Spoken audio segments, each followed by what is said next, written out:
Hi, everyone. Welcome to Senator Welch's listening session. My name is Robin Lunge, and I'm just going to do some housekeeping. First of all, I want to say thank you to several state legislators and senators who are here today, and if you'd like to stand, we'd love to acknowledge you. Thank you. Thank you. Thank you for coming.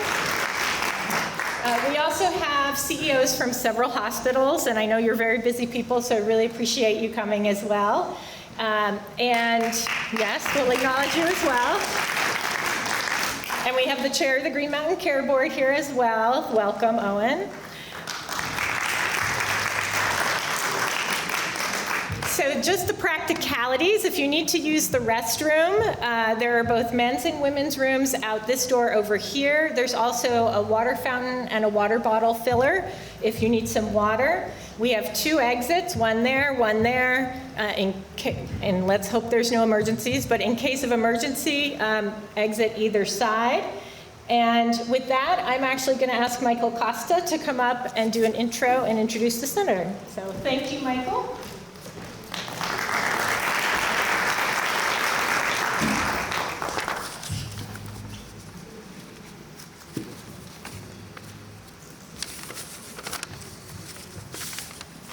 Good evening. I have the great privilege of leading Gifford Healthcare, which is a critical access hospital, a federally qualified health center, and senior living community with independent living, a nursing home, and adult daycare in central Vermont.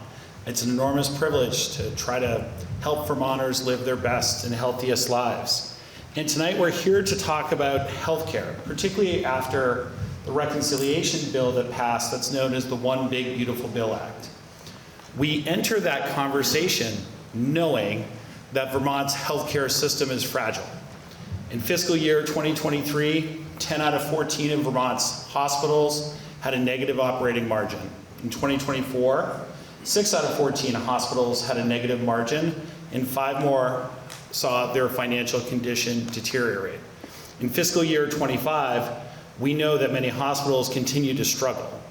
And other members of our provider network, of the people that take care of Vermonters, are struggling as well. Whether you're a designated mental health agency or a federally qualified health center providing primary care and dental services to people regardless of their ability to pay, or a home health and hospice agency guiding people through all stages of their life, you are struggling right now with fiscal headwinds that will be made worse by this bill.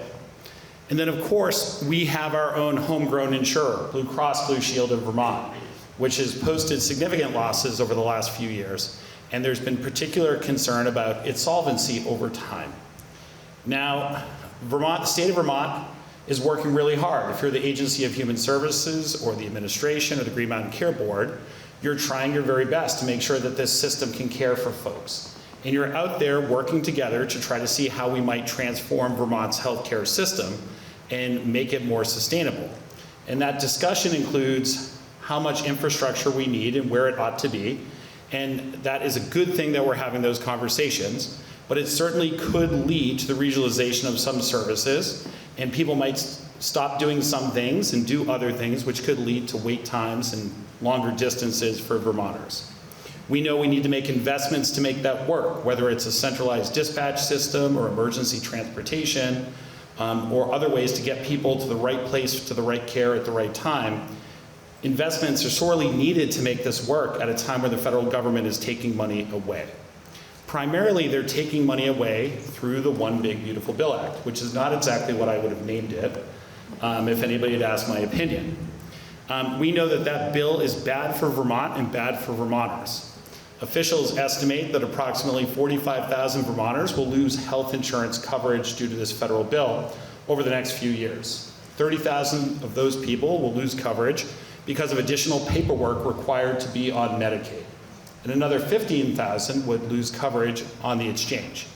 Not to mention people paying more when they can least afford it. We also know that we have a real concern about how the federal government will administer some of the healthcare transformation fund, the $50 billion set aside to change rural healthcare.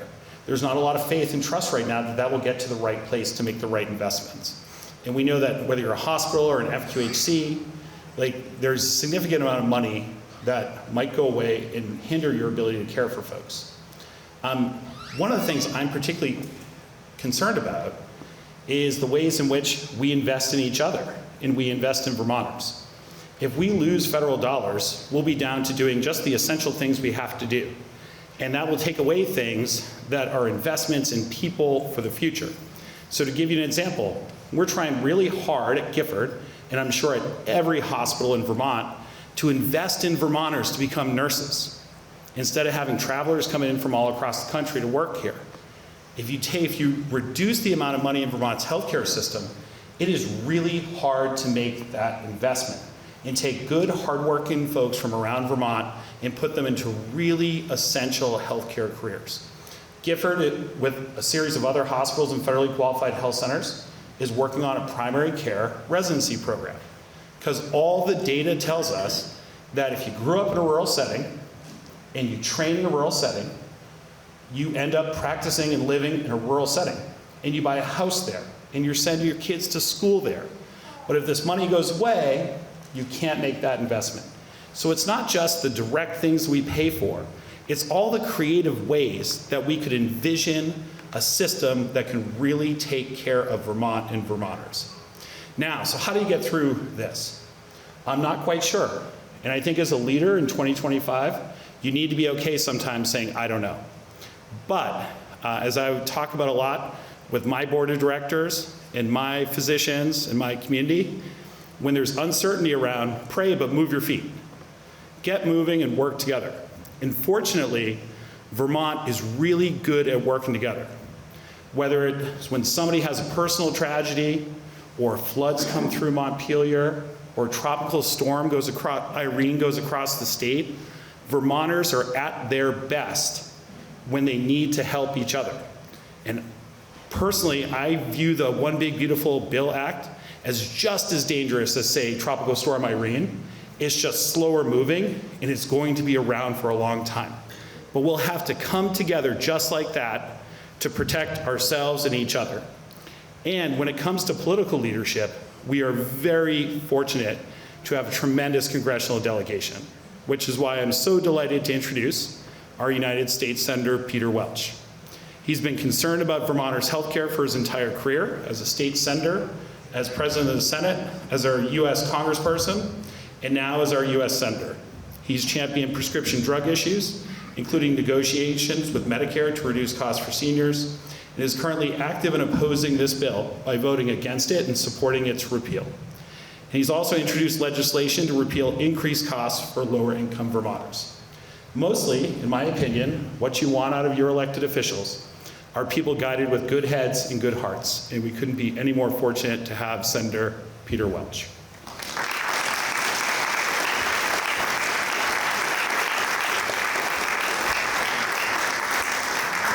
Michael, thank you very much, and thanks for coming, and it's great to have the legislators here, Jill. Appreciate it. I want to get right down to it. This is really an existential moment for the country, but it is for Vermont as well. We have had, as Michael said, a tradition in this state through Republican and Democratic administrations to try to get health care available for all Vermonters. We've had arguments about the access side and the cost side. And I remember when I was in the State House and we were wrestling with Governor Douglas and the Democrats had a single payer bill.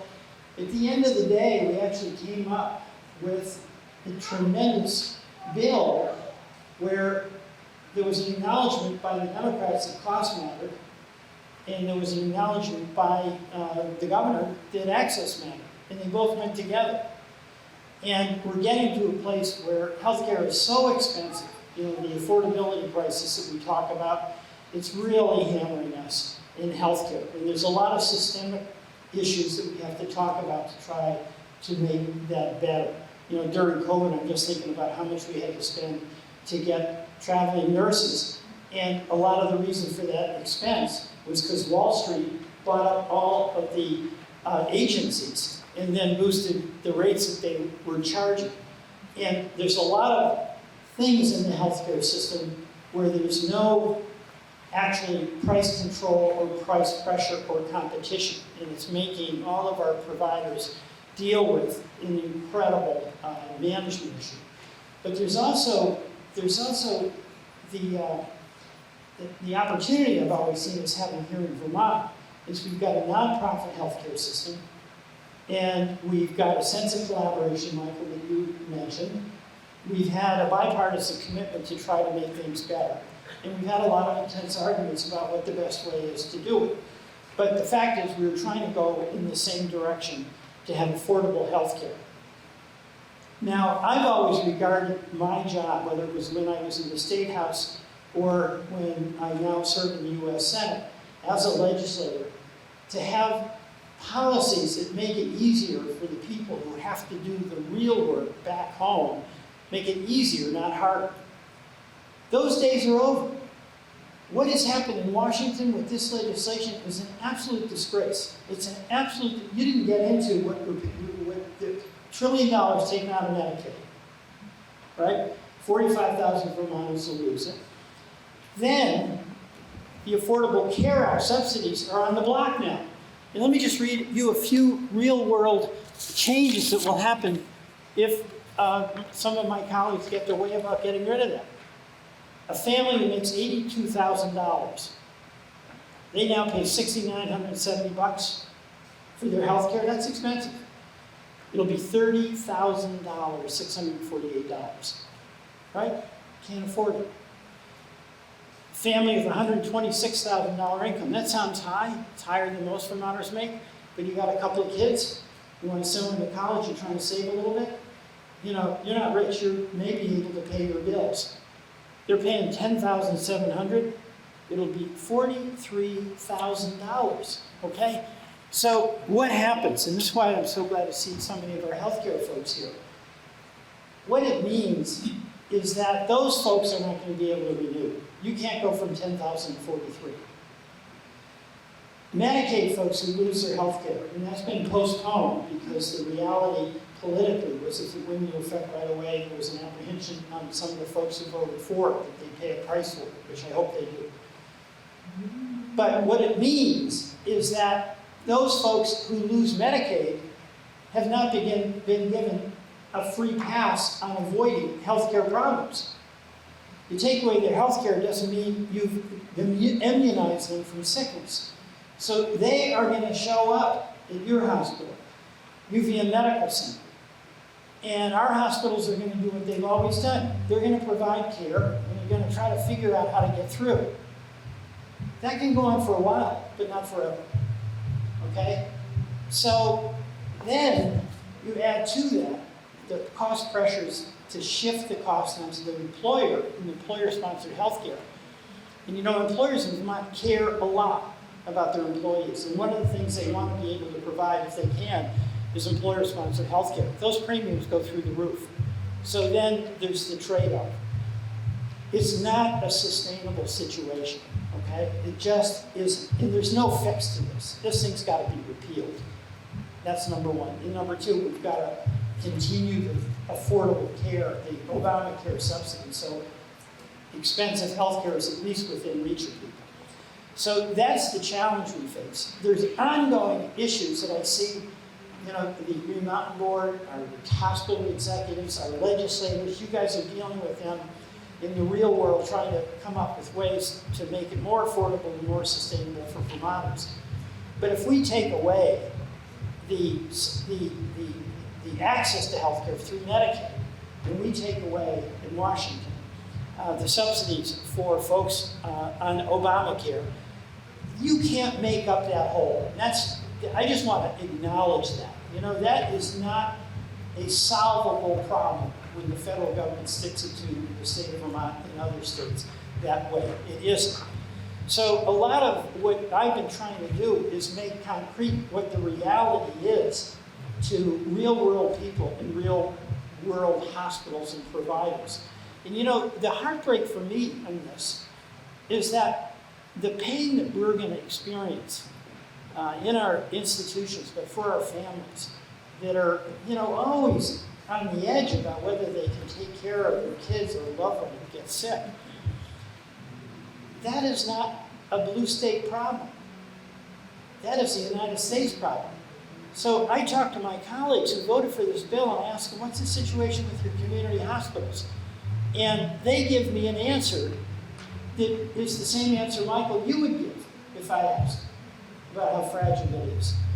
So we are doing something in this bill that is going to be bipartisan in its infliction of pain. So we've got to get the word out. We've got to get more folks who are willing to stand against this. And of course, and I'm not going to go on about the purpose of taking away all this money was to pay for that tax cut. All right, that's really true. So we took away health care, we took away food benefits, and then we added $3.5 trillion to the deficit. And we're going to have folks without Medicaid. We're going to have institutions that are going to be providing free care until they can.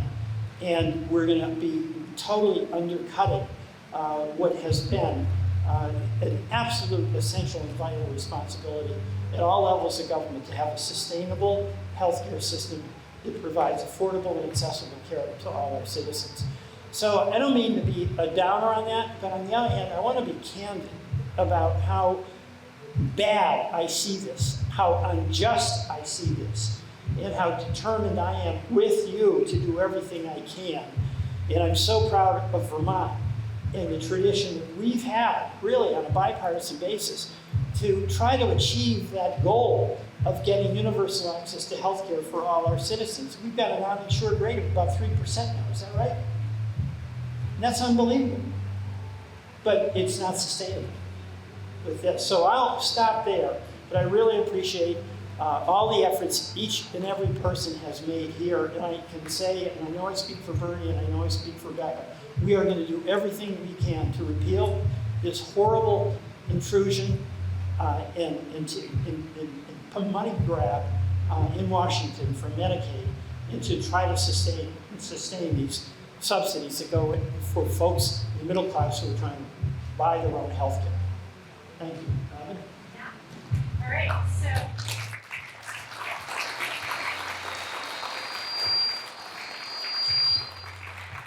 Okay, first of all, my apologies for the music. We do have someone trying to sort that out, so sorry about that. So we would welcome your questions, comments, concerns. If you would just please either raise your hand or, sorry, maybe that's me, and we'll come around with a mic if it's working and take questions and as we go. Yeah. So James, do you want to go to? Yeah, and just as a little bit of housekeeping here, this is a very hot mic. All right, maybe we should pass this one. All right, our tech challenges. Yeah. All right. Yeah. First question right here. Well, it was more of a, first of all, Senator Welch, thank you. Thanks for all that you're doing. Thanks for welcoming us. Sonny, you've been the CEO of the EVM Health Network. And I just want to build on a little bit on what Michael said and what you said and take it one more step. I'm thinking about all the work that you're doing, and I'm going to add to the listening part for you to take back, but then come back to what can we do to help you in this space. But one more step I would take is those 45,000 patients that you talked about. The Medicaid cuts that we see are going to happen, you're right, they're going to start in calendar year 27. But the first thing that's going to happen is because we've lost those subsidies, we're going to see people make those difficult decisions. The examples that you used about those families or individuals making decisions about whether or not they're going to buy healthcare on the exchange or not, they're not. And so, and the people that aren't going to buy it are the ones that are making that difficult decision about, am I going to take the chance that my family's going to be healthy because I need to pay for college and plan ahead for other expenses. And so they're going to leave. And what's going to be left on that exchange are the people that go, I know I'm sick and I'm using healthcare a lot. I can't. Even though it's going to cost that much, I'm going to put the dollars out to do it. And what Michael alluded to with our challenge with our commercial insurers is that now they're going to take those patients and continue to have that because they're going to buy the insurance on the exchange, and they're going to do even worse. Right? That solvency issue is going to go even worse for them. So just to keep that in mind as you're going through that. The second part, I think you really hit it beautifully already, but I'll just take it from the perspective that the hospitals are going to get, which is the patients that are going to lose their Medicaid, the families that are going to lose it, they don't lose their need for health care, like you said. And they're going to come to where they can, which is our emergency rooms, and they're going to get care. And they're going to get care later than they otherwise would have. And they're going to get care at the most expensive place. Rather than being able to go to a primary care physician or a specialist beforehand, which is substantially cheaper on the outside, they're going to come and get it at the most expensive place. And we're going to get overcrowded. Hospitals are going to take care of them, and you're going to get to that point where, as Michael alluded to, we already have hospitals that are sitting on the edge of sustainability. It's going to tip us over. Huge challenges that we have. I think we got that spirit of working together to be able to try to do better. But some of these things, like you said, it feels unsustainable for us to do it. The last part you didn't touch on that, and I'll sit down. This is the last thing I'll say. I don't know where sequestration plays a role in here. Is it called sequestration? Where is that going to impact Medicare as well? And no one's really talked about that, but on the very high end, I worry about what's going to happen to Medicare as well. That's someplace that we're at least getting some money in right now, and is that going to go down as well? So I'm hearing about that, and I'm concerned about what's going to happen. You're right. Thank you. First of all, thank you. So you laid it out, what the predictable scenario is. You know, what's astonishing to me is that everything that you just said and I said is all foreseeable and predictable and inevitable if we don't change this. You just can't. You can't take $1 trillion out of healthcare. And then the ACA is what you said, that's the Obamacare. But there is a provision in legislation that was passed before. If the deficit gets to a certain point, there's a mandatory cut in Medicare. Okay? Just think about what that means. Everyone who thought that was the gold standard is going to deal with that. Would Congress act to deal with it? Who knows? But the point is, we're creating a house of cards here, and we're starting to play with the foundation. So I'm going to let you keep talking about it, but it's kind of, this is where I end. This has got to be repealed. It can't be fixed. I mean, this is just super damaging. And the hope is, and I believe this to be the case, when folks start dealing with the reality, whether they're in Oklahoma or Vermont, this has such an impact on day-to-day lives of so many people. And then the institutions and the community hospitals around the country, they're really pretty revered. You know, we're not unique in Vermont where we're proud of our community hospitals. That's sort of like all in for what's local and what's important and helping your neighbors. So, you know, the legislators can have an incredibly hard job. The governors can have a really hard job. Our hospital administrators, you know, the Green Mountain Care Board is going to be really, really tough. But I just want to say that unless we're able to help from Washington and restore funding so that you're not climbing an up mountain battle every day, it's going to be really tough. That mic is not working for you. All right, next question.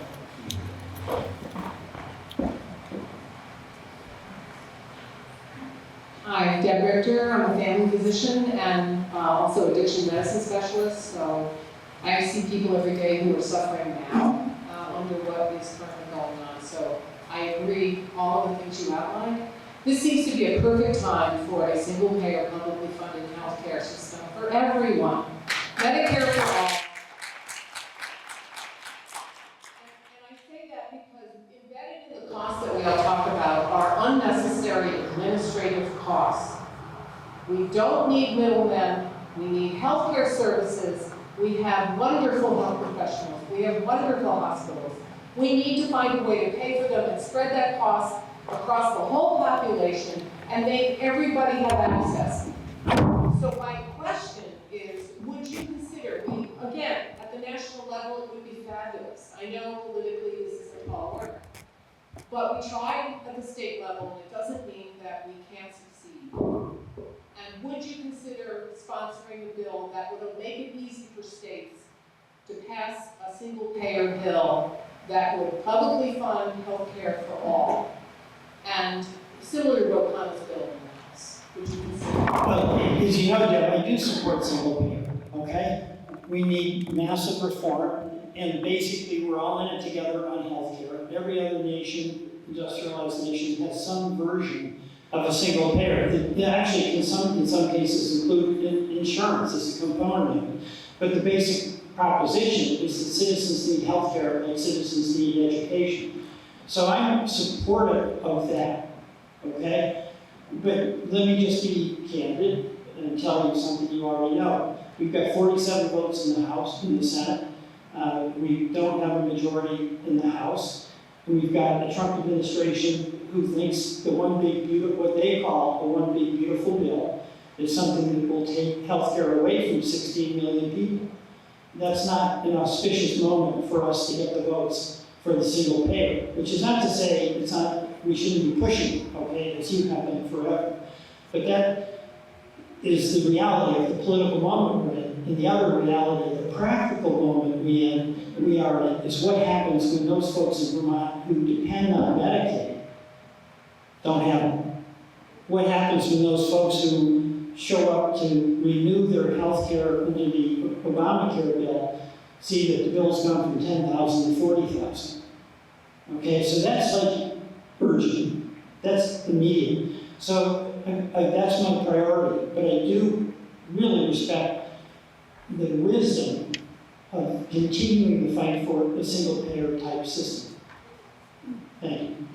All right, we got our next one right here, and then this gentleman, and then down. Hi. I know there's a lot of questions and we have some bedtimes to get to, so I appreciate you letting us go first. So, hi, Senator Welch. My name is Eva Zarek. I'm a public health specialist. I work here in Central Vermont, and I have 2 little kids here, and we're talking about healthcare, and we're talking about it sort of big picture, but I want to talk about a particular part of healthcare, which is obstetric care.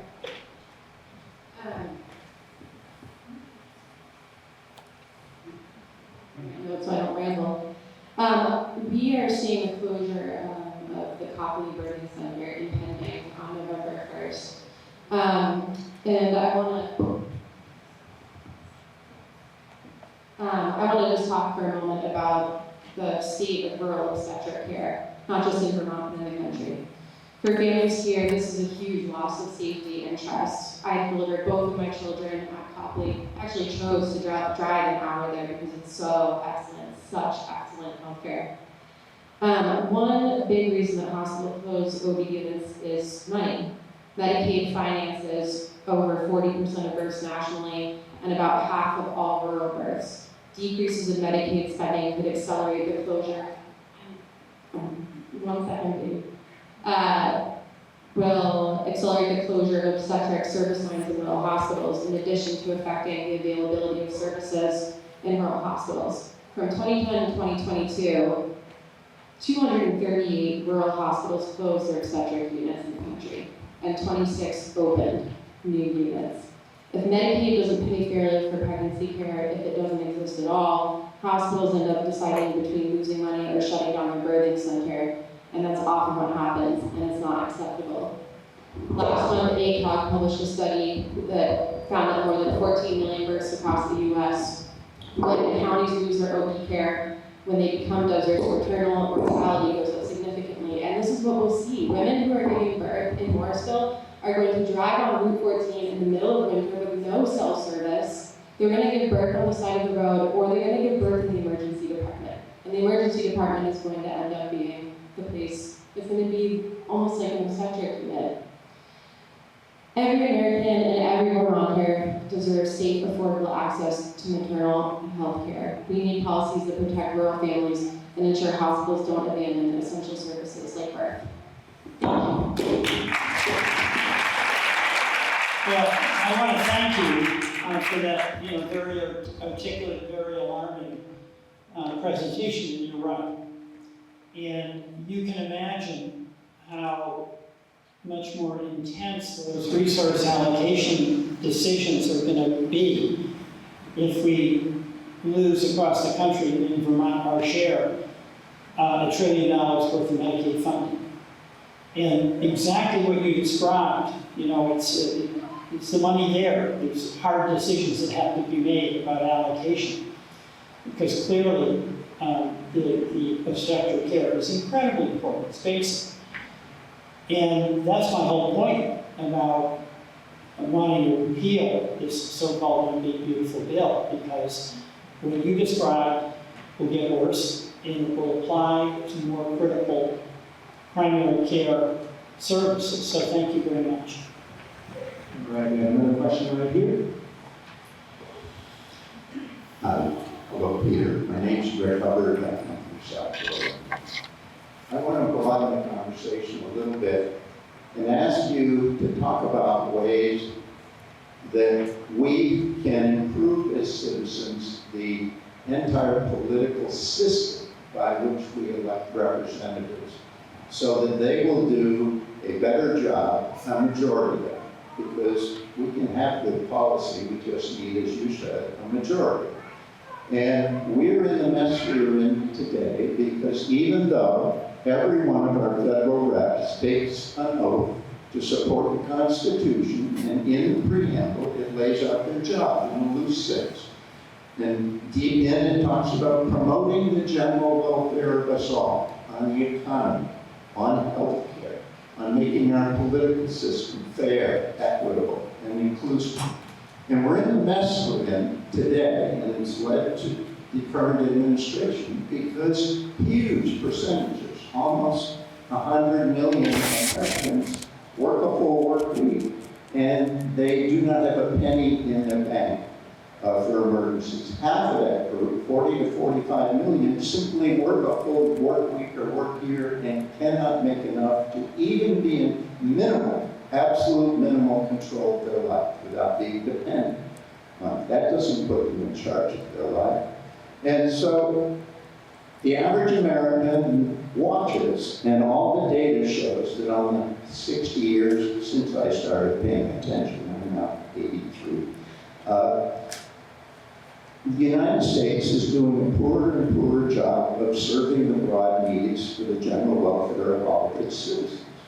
Now, there's no reason that the richest country in GDP in the world can't have good quality health care for all Americans at the least total system-wide cost, most care for least cost, in a way that's sustainable, as Deb and you and I all know. I'm aware, you're aware, and Deb is aware, that 5 years ago, the Congressional Budget Office did a study on exactly that. What would it cost to provide health care to all of us? And if we followed their assumptions, it would have been enacted 2 years later. It would have started the 1st of January of this year, and every American would have good quality health care. And the additional cost, because of funneling the money we pay for it through a single system and all the efficiency, would only amount to an additional increase in 2030 GDP of 4% in our national health expenditures, which amounts to less than a 0.1% increase in 2030 GDP. We can cover everybody. And the average American thinks that a majority, not all, of our representatives in Congress and also state legislatures have become incentivized to prioritize their own reelection and those of their wealthy donors and their political party ahead of that oath to promote the general welfare of a lot of Americans. And they're upset. And if we get out of the mess we're in, we need to very dramatically improve the way we structure and run our political system so we give our reps, a majority of them, the right incentive. And there are a bunch of reasons for that. I've asked you a variant of this question a couple of weeks ago, and you did very correctly talk about the money in healthcare. But to fix that, we have to fix enough or all of the broken pieces so that we actually give our reps the proper incentives. And I'd like to ask you if you could speak broadly about what we need to do and how we can help. Thank you. Thank you very much. I can speak broadly, but I'll speak briefly on it. Our system is broken right now, and one of the biggest examples of that is campaign finance. Just give a little history. When I ran for Congress in 2006, my opponent was Martha Rainville. She was a very respected Republican. She was the head of our National Guard. And she was the voice that was sending our Vermonters overseas. And we had the highest enlistment rate and the highest loss of life on a per capita basis in Iraq and Afghanistan of any state. Vermonters step up. She and I had a cup of coffee and had a discussion. Martha said, I don't want to do negative ads. I said, I don't want to do negative ads. We shook hands. No negative ads. That is the last contested congressional race in the history of the United States of America where there were no negative ads. 2007 comes. Supreme Court decides Citizens United. What that meant was that it's unlimited money. And what that meant is that if Peter and Martha were running this year and we sat down and said we wanted no negative ads, we would have no ability to enforce it. None. She could keep her word, I could keep mine. But the billionaire class, Elon Musk, he decides, hey, Vermont looks like a good place for me to pick up somebody who'll be on our side. He could come in here with millions of dollars. So the campaign finance is a real core issue. And that, I know you've been working on, but I see that as absolutely existential. I mean, it's astonishing what's happening now. It really is. I mean, the idea that a Congress would take away health care, could you imagine if you were having a debate, Joe, in the House, and somebody came up with a great deficit reduction idea, and it was we're going to take away health care for 45,000 Vermonters, and you floated that in the caucus, right? Goodbye leadership. You know, you used to be the finance committee chair, you used to be the speaker. That's what would happen here. And by the way, that would be the same on the Republican side, because they would get it. We might argue about how best to do it. But in Washington, right now, the fact that this bill is something that is so bad for everybody, my Republican colleagues as well, the fact that in Washington right now, the clean energy projects that are underway and have created thousands of jobs across the country, and where with clean energy, in the last 5 years, it's provided 95% of the new power generation. And that's at a time when the need for power with the AI data centers is increasing exponentially. And we're pulling the plug on all of those projects. Indicates that it proves your point, Rick, okay? Because those two specific examples do not serve the interest of any of us. My colleagues in Oklahoma, North Carolina, Texas, it hurts them all. So the money in politics is a really, really big problem, and it's gotten worse. You know, you saw in the last election, you had one person who put $280 million into one campaign, $280 million. So that is a problem. You know, one of the things that I think all of us love about Vermont is it's still kind of person to person for all of us. And it hasn't gotten to that point where it's big money. So we've got a problem with the Supreme Court because this wasn't a legislative deal. This was a Supreme Court decision that is catastrophic for the long-term well-being of our democracy. Good, Senator. We have the next question for you right here. Thank you. Thank you. Betty Keller from St. Johnsbury. I'm president of the Vermont Physicians for National Health Program.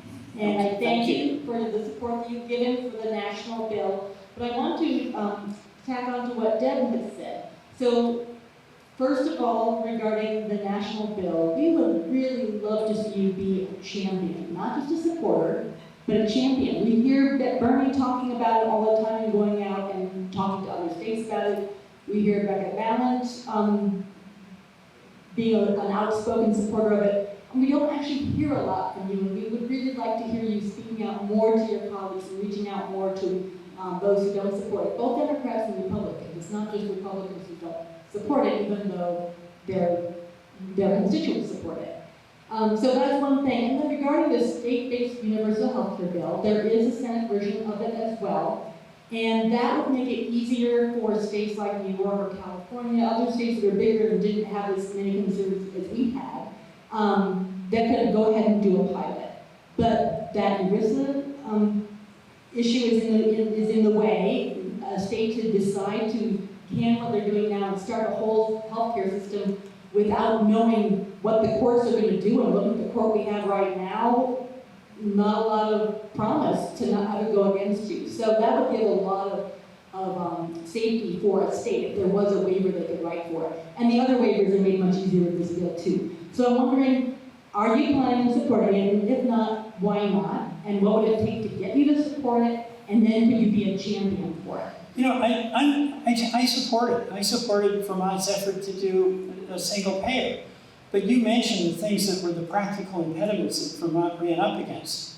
The state of Vermont, you know, we've got legislators here wrestling with this constantly, but the state has no jurisdiction over Medicare. We have some capacity to get waivers on Medicaid. We don't have jurisdiction over employer-sponsored health care with ERISA. So there are these practical challenges that limit the scope that the state would need jurisdiction over. And I'm fine with that. But so don't get me wrong about my view about the value of what you're doing. But I did serve on the Finance Committee with Ann as my chair. And we wrestled with these things. You know, how do we get a big enough pool that that we can share the risk and spread the risk? These are really concrete, practical challenges that a really well-intentioned legislature, Green Mountain Care Board, hospital executives have to deal with. And it does, with our system, the way it's set up, there's these impediments that are in the way. And could we get legislation that would waive ERISA just in Vermont? I'm not sure that we could. Every state has the option to start a program. I support that. Okay, but what I also am saying to you right now is I am extremely and immediately and urgently concerned about the damage that is about to be done to Vermont families who are depending on Medicaid and to Vermont hospitals that are committed to provide coverage. So you're hearing me speak about that because of the urgency of the moment. But the current system of healthcare that we have needs the kind of reform that you're advocating for. All right, a question right here. Hi, my name is John, I'm a private citizen. So, I hear what you say about, Medicaid, rural, single payer system. My question to that is, so the state of Vermont has the highest healthcare costs in the country. So if we have a single payer that, pays across the states evenly, how do we bring down our healthcare costs in the state so they're in line with the rest of the country? And then to a couple other things you said earlier about the price of prescription drugs. I'd like to see reform in the price of prescription drugs. An example of if you look at a prescription, if I go to 3, 4, 5 different drugstore chains and online mail order drugs, the price might vary 100% from one to the other. So somebody is gouging prices here.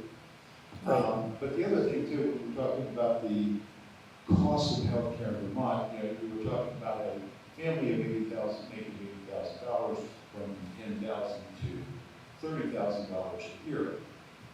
Okay, right now, with the healthcare options that our state legislature gives us for our school teachers and school employees, we're currently paying about $32,000, which taxpayers contributing to that, for the family plan. Right. So how do we address the costs of healthcare in Vermont to bring them in line? Well, first of all, I want to acknowledge the importance of your point. you know, if the cost of anything just keeps going up and up, you know, you get a 3% raise these days if you're lucky, but the cost of your rent goes up 15%, the cost of your health care goes up 20%, the cost of electricity goes up 15%. You're not going to pay the bills. So that cost side focus is something that you're right to be concerned with, and I share that. It's going to be aggravated, this is the point I'm making today, with the so-called One Big Beautiful Bill, because there's nothing in that legislation that addresses the structural pressures that are resulting in higher costs. It just says we're going to lower overall healthcare costs by not providing healthcare. But those people, as Sonny said, are going to get sick, they're going to show up at our hospitals. So the focus on cost, and I'm seeing that being a real focus. I just saw, you know, the real battles that the Green Mountain Care Board went in these hospital review things. So I think your point is right, and I think it should be made over and over again, and I think there's things in the state that folks got to wrestle with. There are structural issues that affect healthcare across the country that we in the government should be, in Washington should be really concerned about. You mentioned prescription drug pricing. The truth is that in the United States, where we are the ones that come up with most of the new drugs, the patents and the inventions, we pay, in many cases, 3, 4, and sometimes 6 or 7 times what that same drug cost in Canada, cost in England, or Great Britain, cost in France, okay? And I'm supportive, along with Bernie, by the way, of what's called a reference pricing, where we wouldn't pay in the United States any more than what folks in France, what folks in Great Britain or Canada pay for the same drug. Drug companies are fighting its tooth and nail. I actually met with President Trump in his first term, and Elijah Cummings, in his office, and he told me, and he said publicly, that he's for reference pricing. We haven't been able to get it through. But that's the type of thing that would level the playing field. So we're not being made suckers here to pay the most. So this cost issue is really, really important. And it takes good management, hard decisions here in the delivery side at home, but it also takes getting rid of monopoly power, like monopoly pricing power. And as one example, really one of the most prominent examples is prescription drug prices that you're paying. But thank you. Senator Welch, Owen Foster from the Green Mountain Care Board. I just want to echo a point that you made. The Green Mountain Care Board, for those who don't know, we approve rates for insurance companies and QHP plans and hospital budgets. And one of the points you made about the enhanced tax credits going away was something we just had to grapple with last week as we issued rate review decisions. And in that process, we have actuaries go through all the numbers, and one of the numbers we looked at was how much the commercial insurance would have to go up just because of the losses of the enhanced tax credits. So people want our rates to be as low as possible. I very much desire that as well. But what we found was because of that change in who's going to be on the exchange due to the increased cost from the loss of the tax credits, it would increase the base rates for insurance plans by 6%. Just that change is a 6% increase in our commercial insurance costs. That's before a hospital has any inflation, before they want to invest in their plan, before they want to hire, before there's new price increases on pharmaceuticals. We're at a base increase of 6%. And with our healthcare costs, it's extremely important to grapple with. So I just thought I'd give an example of the real world impact of that on our commercial costs. And relatedly, I think there's a point about patients backing up the ED. This is something that AHS, the hospitals, the care board, the governor's office are working on in terms of what do we have for alternatives, urgent care, mental health care, primary care that's accessible and open for people to go to so it doesn't back up at the hospitals. But I want to thank you for the opportunity to speak and for inviting us to. No, I'm glad you pointed that out, because see, you're concerned about cost, and I'm glad you are, and you're right to be, okay? But you can be the most careful person in the world, or you can run the tightest business ship in the world, and you are not, it won't have any, you won't be able to stop what Owen just described as happening. Your rates are going to go up even though you have done every single thing right. And that's a result of this legislation where we're taking people's health care away but not guaranteeing that they won't need health care. Thank you. All right, I think we've got one more here, and I'll work my way back. I promise I do have a question. I don't need to have the back too. So I am Representative Alyssa Black. I'm the chair of the House Health Care Committee. I wanted to talk about a couple things just that were mentioned, which sort of play into all of, the problem we have with affordability in our state and accessibility. The birthing center at Copley is a perfect example. With the declining birth rate and the volume, the money that they receive doesn't cover the cost of providing the care. And while it's a sound financial decision for Copley Hospital, it actually raises the cost of care for everyone else. The reality is there's a lot of birthing parents in Moyle County who will drive an hour, and the cost of that care, rather than being $10,000, is now going to be $30,000. So it is a system-wide problem, and we're all in this together. The thing that and I will say the legislature passed a bill around birthing centers, and it is my sincerest hope that as soon as that goes through the rulemaking process, that one of the first places to have birthing centers will be in Memorial County. The thing that you learn about healthcare is that the way we finance healthcare and what we pay for, what we say we value is not what we pay for. Everything that you think you're paying for is actually paying for something else. And what we have been trying to do over many years in the legislature, in the executive branch in AHS, is sort of reallocating the resources to go to what we actually say we value.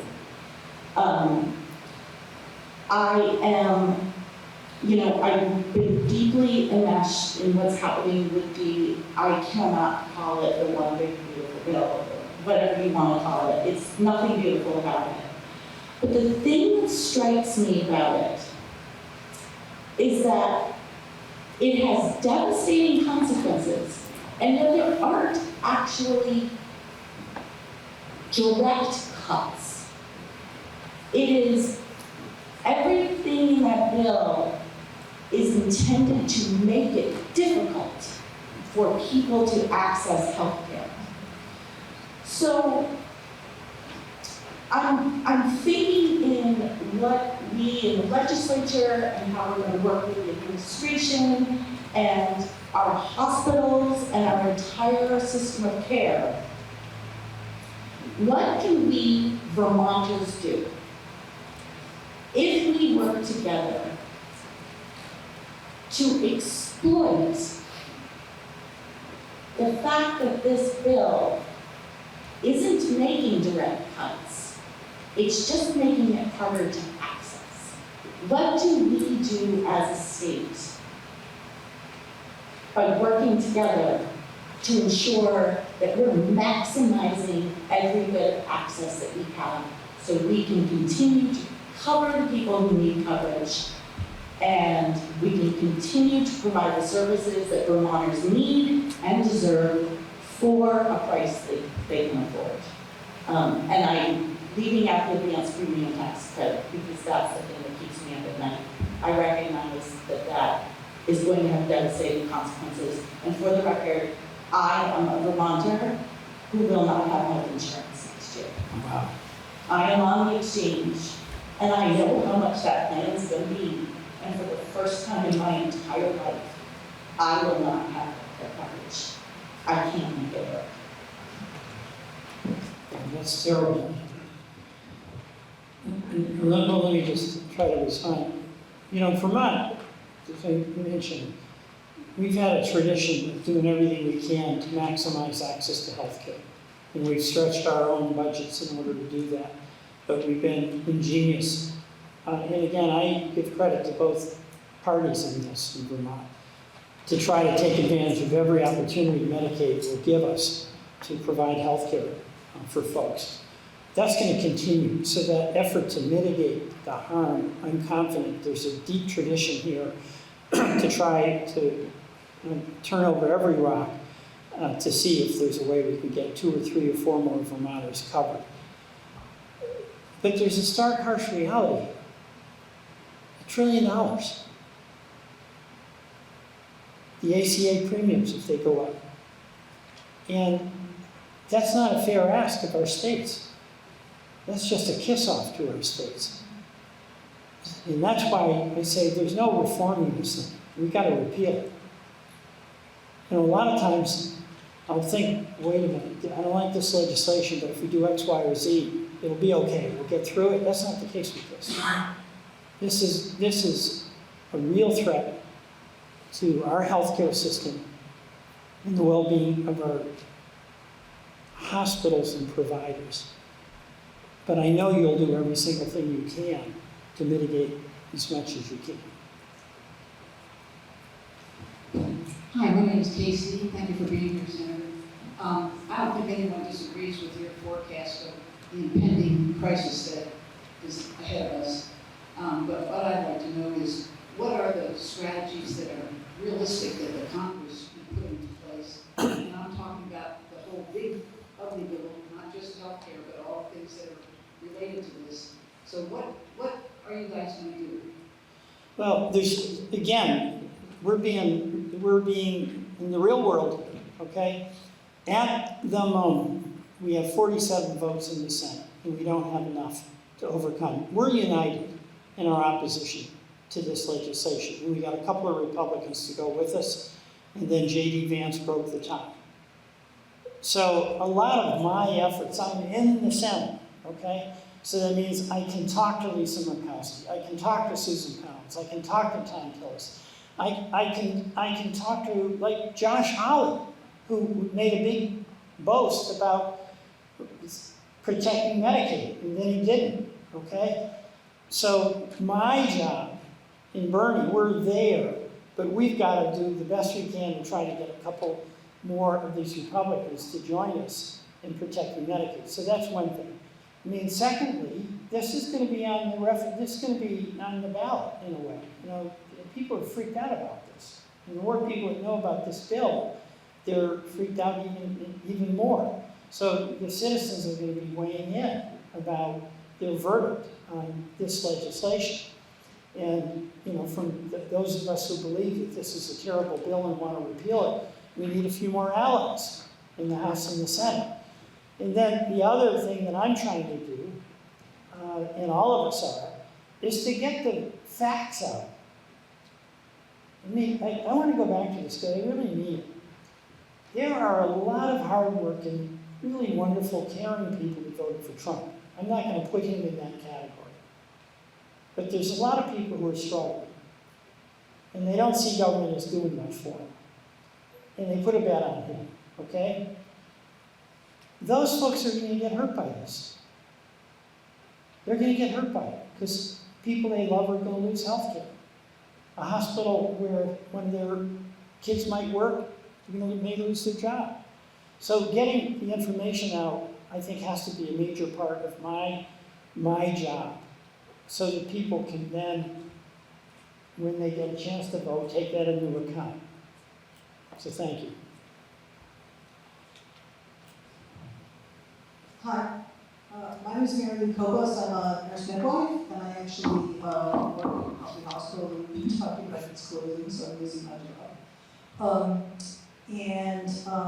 I very much appreciate the passage of the Birth Center Act, and I am for the midwives in Welch County are working on opening the birth center. It's going to be called the Greenmount Birth Center. It's going to be the first birth center in the state, probably. We've got a lot of money to raise, but we've got a lot of initiative.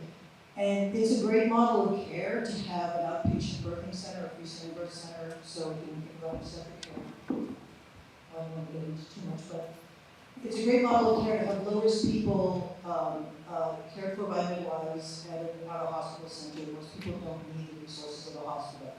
So we would love to have it in Morrisville at the seat of Welch County.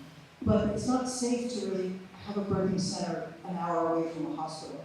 So we're probably looking more at Waterbury because it's just not a reasonable distance to a hospital. So birthing centers are a great idea, and I think if we're looking at just that one aspect of care, it's a great way to reduce costs and not use too much technology.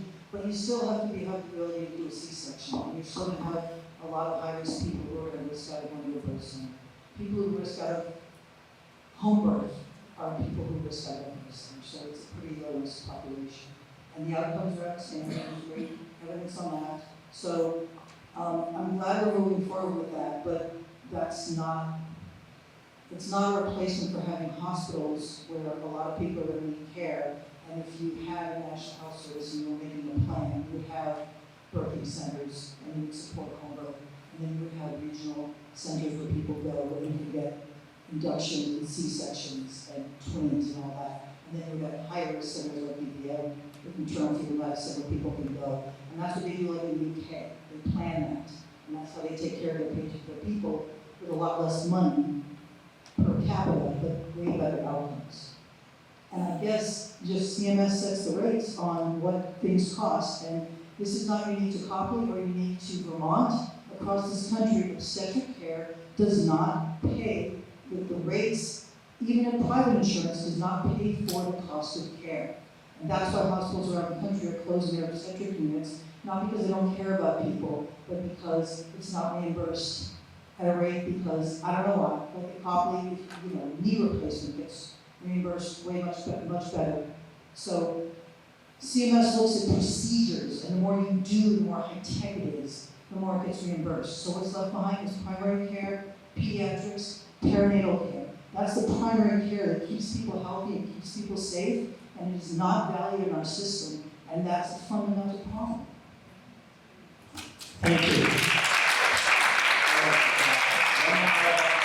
I think we've got time for just a couple more, so we'll do this. Thank you, Senator Welch. Graham Klubner from Burlington. You mentioned a couple times that we have 47 votes in the Senate and talked about the political reality, and it seems to me that Dems may or may not take the House in the midterms. The Senate map isn't great, so we're likely to be in the minority in at least one, if not both houses. It also seems unlikely to me that we'll be able to marshal Republican votes to repeal the big bad bill. So I'm wondering if you have thoughts on how to marshal Republican votes for something that has the same effect of repealing, but doesn't call it a repeal, so that it's possible. Well, there's two ways. Okay, number one, the closer this gets, they start hearing from their own citizens who are on Medicaid and their own hospital administrators who are saying what's happening. They have to deal with that in the real world. So my view is repeal. It's not going into place until after the next election. Well, there's another opportunity, have it postponed forever. But don't underestimate the importance of you're legislators, so you know this. You keep pushing, even when you don't know whether you'll get to that point where you're going to be able to succeed. But you know that if you don't start today and push tomorrow and the next day, you'll never be in a position to succeed. So I see us as having some real potential here, if not to repeal it. I go up and talk to Republicans just voted for it, and I say, hey, are you going to acknowledge you made a big mistake? That's not going to happen. On the other hand, they start hearing from the hospital administrators, what did you do to me? They start hearing from folks like we're hearing from here. You're taking away our birthing center, why'd you do that?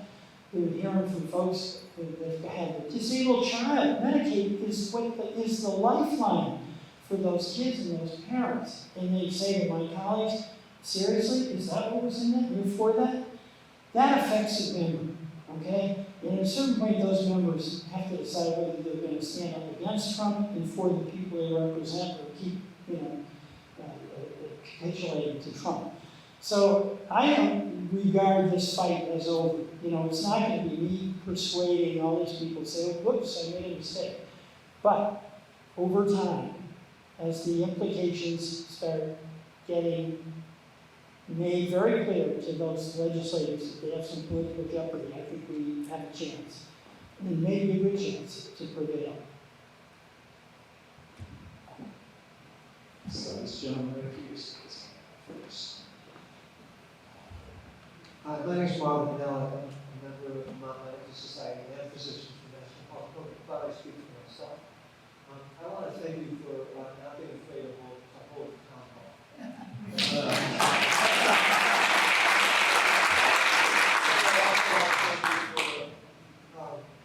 Dealing with this wrecking ball piece of legislation.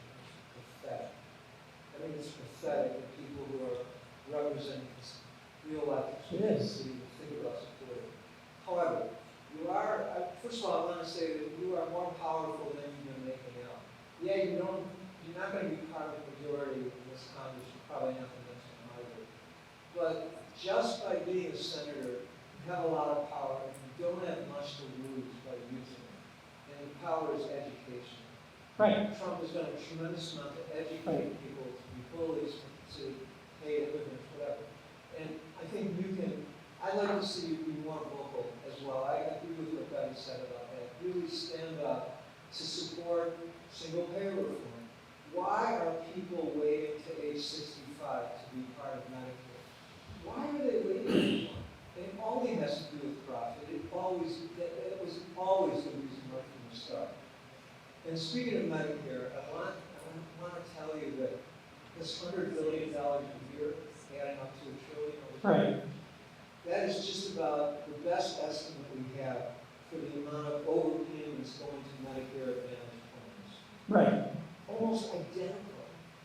And why are they going after that? Why are they going after the poorest, sickest people in society who's the Medicaid population? They tend to be much sicker than the rest of us. Use the whole up medical care. Look, why go after them? So I'd like to hear you, and I'd like to hear your colleagues, your cohorts in the political sector to talk about that. We have to stop overpaying Medicare Advantage plans and there's these cuts we're talking about having to do with sequestration. They're going to inflict those cuts exclusively on traditional Medicare. That's what's going to happen. That's right. That's what's been happening. And stop overpaying Medicare Advantage plans, and don't penalize people who don't want their care, manipulated by these for-profit companies that are only out for care. Anyway, I do want to say thank you, but I'm here to push you. And I am here to be pushed. Push on. We all need that, and I appreciate so much the work you've done. I can't control how much I'm heard, but I speak out on the things you're talking about a lot. But the core question here starts with the fact that we pay too much and get too little. And that's the insight of the single-payer movement. We pay too much because so much of what we pay is overpayment for Medicare Advantage. Total ripoff. For prescription drugs, we pay 6 times what they pay for it in France, let's say. And my argument to my colleagues is that, yes, let's address the cost, but let's go to where the waste is, where the ripoff is. The Trump approach here is to lower healthcare spending by just taking healthcare away. And that doesn't address where the cost ripoffs are. And they're huge, like you just said. So that's a sea change that we have to have. And it's one of the big arguments that I have made in behalf of single payer, because if you have a system where all of us are going to benefit by good management and lower costs and quality care, then there is a real incentive for us collectively to be demanding that. as opposed to capitulating to an insurance bonanza that is the case with Medicare Advantage. And you saw it, I mean, just on this, because I'm getting, you're making me upset now thinking about this, because it's such a ripoff. But there was an article in the Wall Street Journal. They did a study about Humana and the ripoff they did on Medicare Advantage. And they sold the programs, and people thought they were going to get something special. Then they hired people to upcode what their physical condition was so that they could be booked in as being far sicker than they were. That meant Humana got a higher payment. And then 2 years down the road, when one of those patients, in fact, got that diagnosis, actually got that illness, Humana dumped him. Okay, so I get it. And it's like, it was billions of dollars. Now, one of the other things that I do, admire about our nonprofit system is that whatever the money is that goes into our healthcare system gets reinvested. I mean, we have to pay for expenses, we have to pay for the nurses and the doctors, but the money that is left over gets reinvested in the healthcare system. When you've got the for-profit, Humana type situation, that goes to the shareholders. It goes to the stock buybacks, okay? And the last thing they care about is taking good care of their employees, and the last thing they care about is, frankly, they charge as much as they can to get away with it. So I'm with you there. What's frustrating for you, I know, is that you see that there is actually a path forward that would address a lot of these challenges. And you know that from your own personal experience of treating, your own personal experience of having the hassle with prior authorization, your own personal experience with the frustration of patients who don't know what it's going to cost them.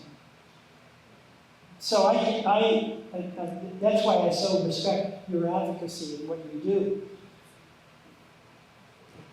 But I am so worried about right now what's going to happen to some of our parents who've got disabled kids and they may lose their Medicaid. And it's like the urgency of now is not having a bad situation get catastrophically worse. But I'll try to, you got my number, you know where to get me. And Deb Richter is not shy about pushing, so I'm not, I look forward to hearing from him. Yeah. All right. Well, his last one will let you go. Go ahead. Hi, I'm Ethan Park from Montpelier. Yeah.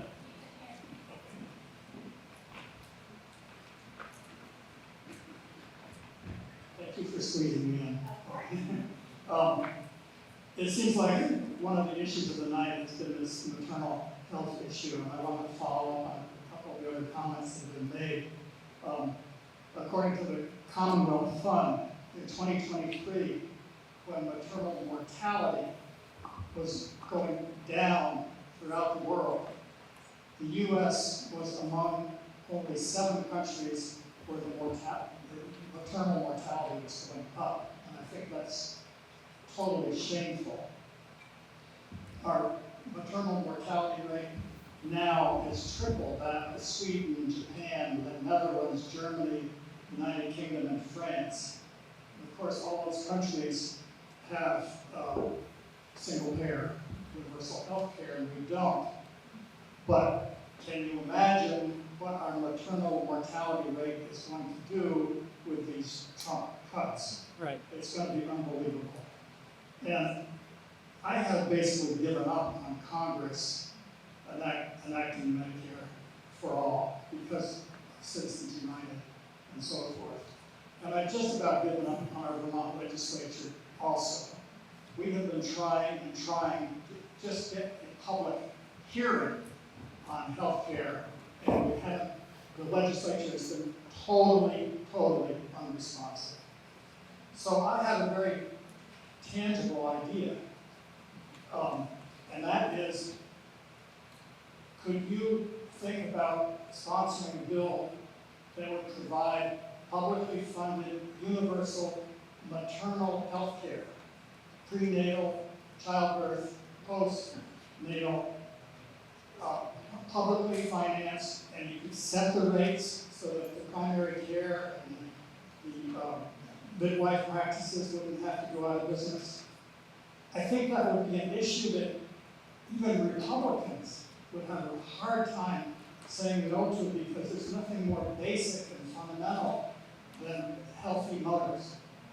So, just an idea. Well, you know, it's a good idea, and it reminds me when we started in Vermont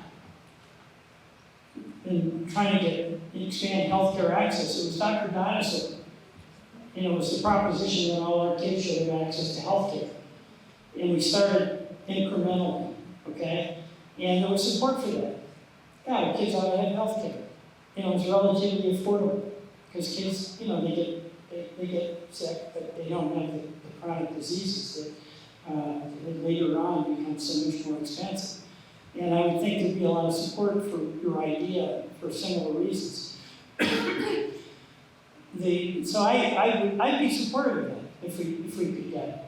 You know, my colleagues, if you ask me to predict, my Republican colleagues wouldn't go along with that, even though some of them might like it. But I also think, and this is what you're hearing, is my real worry about the overall system collapsing because of this legislation. There's like a shotgun to the heart of the healthcare system. So, you know, that's my priority, but I acknowledge the legitimacy and merit of your idea. And if we could have any chance of passing it, I'd be fully supportive. So I just wrap it up. Yeah, I want to thank you all. And